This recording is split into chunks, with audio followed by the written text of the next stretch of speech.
Un grande tesoro. Lo aveva sognato e la mattina seguente il contadino Vincenzo Interlici cominciò a scavare.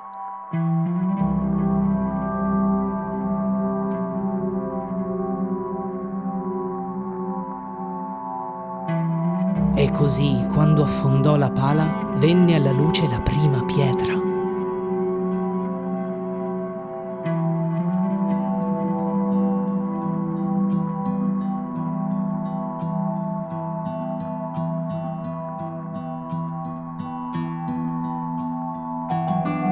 Questa era terra mia e c'avevo una vigna. Finita la guerra, tornato salvo, volevo farmi una casa e mi misi a scavare. E qui ho trovato il muro della fortezza, una meraviglia. E riapparvero, dopo 2000 anni, le mura di un'antica città, la gloriosa Gela. Noi siamo gli dei del mito, custodi di un tempo senza tempo. E queste mura raccontano la storia di un'antica civiltà.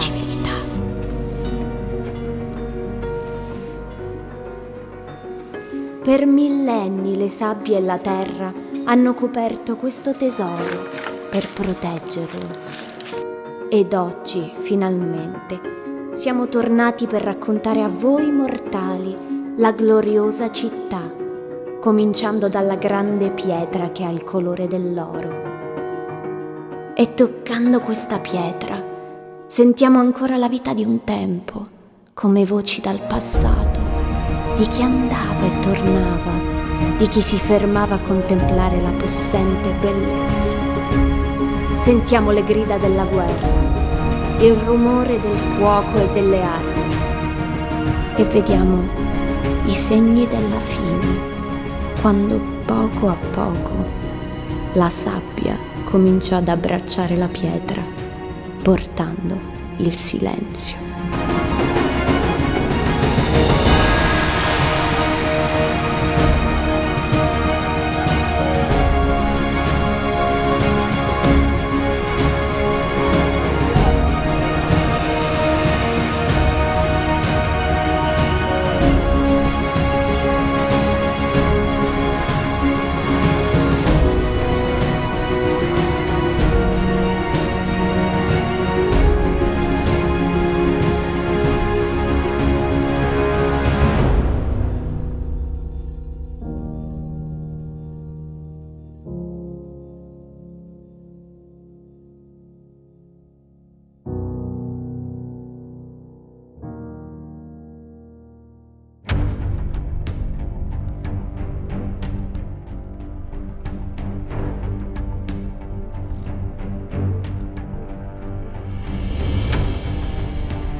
Gela fu una straordinaria ed importante città fondata dai coloni greci di Rodi e Creta nel 689 a.C.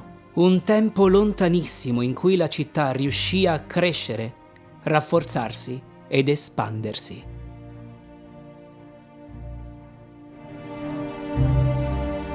Quasi tutta la Sicilia era sotto il dominio di Gela, ma non per molto. Presto violenti scontri e continue battaglie avrebbero portato Gela alla sua distruzione. I cartaginesi la rasero al suolo e, avendo conosciuto il pericolo, si pensò alla ricostruzione e alla difesa. Fu il grande condottiero Timo Leonte a far ricostruire e potenziare le grandi mura, un'opera dall'architettura straordinaria. Le mura greche scoperte nel 1948 a Gela sono state rinvenute in uno straordinario grado di conservazione della pietra arenaria, grazie alla sabbia che le ha sepolte ma protette per oltre 2000 anni. Il tratto di fortificazione rimesso in luce raggiunge in alcune parti un'altezza di addirittura 10 metri. La sua imponenza era evidente agli occhi degli antichi geloi e agli invasori provenienti dal mare.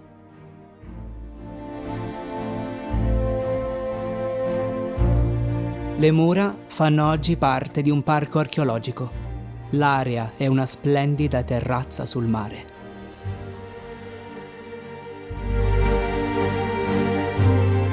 I profumi e le essenze della macchia mediterranea, il colore dorato della pietra arenaria, la testimonianza tangibile di un'antica città, sono tutti elementi che ci fanno immergere in una Sicilia unica e misteriosa.